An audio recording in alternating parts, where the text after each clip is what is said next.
Hey, Rachel Peterson here. Today we are going to be talking about why you don't have to do everything yourself in your business.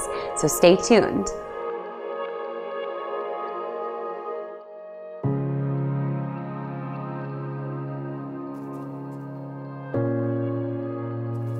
As entrepreneurs, we struggle with taking responsibility for everything. Suddenly you go from having one specific role in your 9-to-5 that you're completely responsible for, to suddenly being in charge of 20 different moving pieces in a business. And that transition is the toughest part. We finally learn how to take responsibility for everything, then have to unlearn that concept when it's time to build a team and let go of doing everything yourself. If you're gonna have a business that consistently grows and scales, you already know that you need people to support you. That can be one of the hardest parts, realizing you're not meant to be good at everything and deciding when it's time to hire the people who are. When is it the right time? When will you be ready? What can you afford?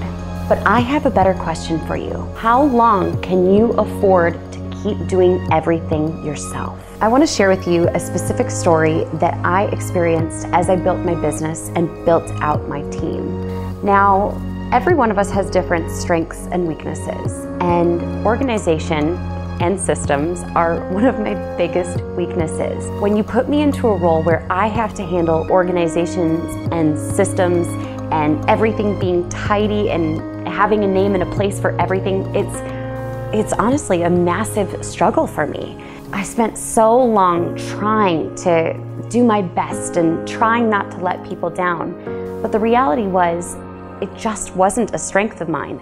The moment I brought in my personal assistant, many of you know Kellyanne, suddenly it was like I was free to focus on the things that I absolutely loved. Does that sound familiar at all? Well, I wanted to share with you 3 things that were super helpful for me in discovering what I could do to build my business while building a team that supports me in what I love, and how you can do the same. Step 1, DISC.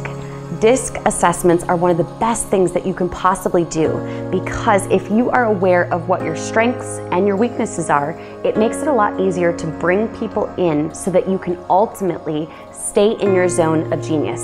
So I highly recommend taking the DISC test, as well as having everyone on your team taking the DISC test too. Step 2, document the procedures for those tasks that you are particularly weak on, and begin to delegate them to someone whose strength is in that exact area of your weakness. And step 3, double down on what you love. Spend more time in the things that you're strong at, the things that make you money, the things that you love to do, and suddenly you're going to discover that you build a dream team that supports you in a business that you actually love.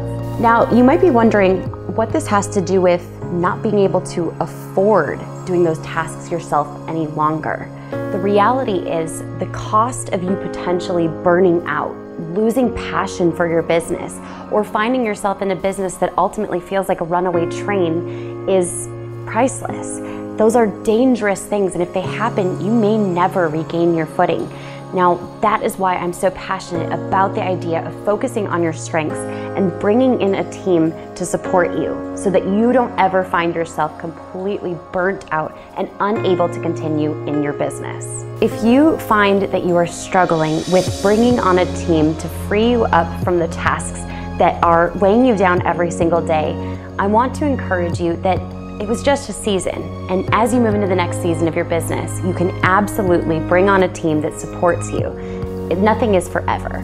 But I also want to invite you to check out this amazing resource that I put together, the Bootstrapping Business Owner's Tactical Guide. So click the link below, grab that tactical guide, you're going to love it.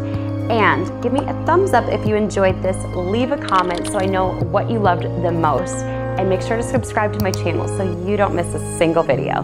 Catch you later.